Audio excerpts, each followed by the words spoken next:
Today, Election Commission of India has announced the schedule of parliamentary elections.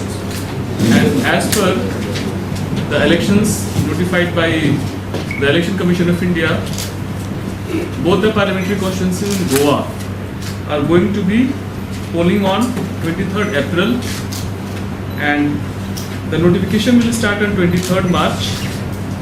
Nomination will start on 28th March. Last day of nomination would be 4th April. Scrutiny will be next day, 5th April.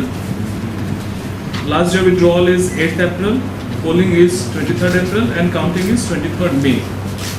So this is going to be, as of now, the dates for both the parliamentary constituencies as well as all the 3 vacant seats of Goa Legislative Assembly, which is Mapsa, Mandre and Shiroda.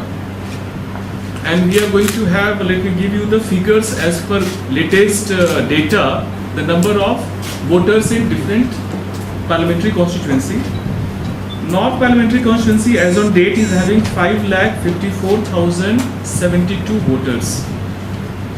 South Goa parliamentary constituency is having 5,77,546 voters. So total it is 11,31,618. Everyone should still verify their names and other details in the electoral roll, and till 25th March, whatever forms we will receive, we will incorporate that in final in the electoral roll which we are going to use for polling and elections. And let me give you the figure of 3 ACs which are going to face election. Mapsa is at present having 29,103 voters. Mandre is having 32,129 voters. Shiroda is having 28,919 voters.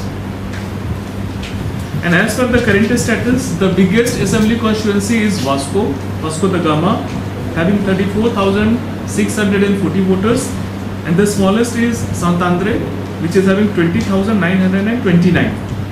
As Honorable Election Commission of India has informed in the press conference, we are going to extensively use various apps. The most notable of the app is C-Vigil, in which a citizen can have a live picture capturing on their Android phone of any event which they feel is violative of Model Code of Conduct, and they can upload it on Election Commission app. Through that app, our teams would be in the field, and within 100 minutes we should and we must verify the complaint.